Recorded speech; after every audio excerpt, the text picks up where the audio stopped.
আমাদের খুনটা কাকে দিয়ে করান যায়? আপনি যদি অর্ডার দেন আমি একজনের বলতে পারি। কি এসে এই বাংলাদেশের মধ্যে তার এক নামে সব আছে, পুষ্পারাজ। তাহলে ঠিক আছে, চলো তাহলে তার কাছে যাই। তাহলে চলেন। চলো।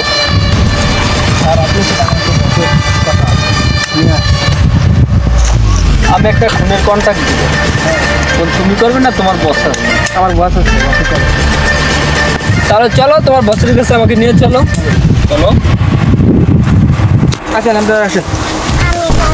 বস, একটা বাজেট আছে আপনার জন্য। কি বাজেট? একটা মার্ডারের। বলো, বলেন ভাই। ভাই আমি আপনাকে একটা সুপারিশ দিব। আরে বস, এটা সুগারই না, সুপারিশ। ও আচ্ছা, যাই হোক, আমার একটা মার্ডার তোমরা করতে এখন হবে। যাও। এই কি ফুল মার্ডার না হাফ মার্ডার? ডাইরেক্ট ফুল মার্ডার। ফুল মার্ডার। লোক কি কোনো প্রতাপশালী?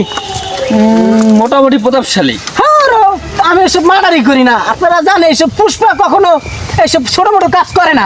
চাইছিলাম 10 লাখ টাকার বাজেটটা ভাইকে দিব, ভাই তো বলে চিন্তা করবো না, চলো আমরা অন্য জায়গায় এই যাই। দাঁড়ান দাঁড়ান, পুষ্পা শুধু জোকে না, টাকার কাছে শুইয়া করে। আপনার কন্ট্যাক্ট আমি নিব। আচ্ছা ঠিক আছে, তাহলে বিল ফাইনাল। Deal final. এলন অ্যাডজাস্ট করেন। 30,000 টাকা না আমার কাছে না, আমার লোকের কাছে দাও। পুষ্পা কখনো নেয় না টাকা। 30,000 টাকায় দিয়ে গেলাম, আর কাজটা আছে 20,000 টাকা দিব। ওকে, আপনার কাছে Final, দেব। okay, final. আমি গেলাম। Deal done. 24 ঘন্টার ভিতরে কাজ ছেড়ে দিব আমরা, যা। এই পুষ্পা কি কোনো কিছু রাখে? ইয়াহু!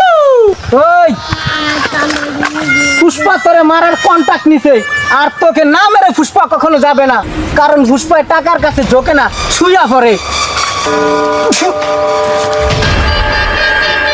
এবার খিল খতম, ওর কাছে চল, আমরা 20,000 টাকা নিয়ে যাই। ঠিক আছে, চলো বেন।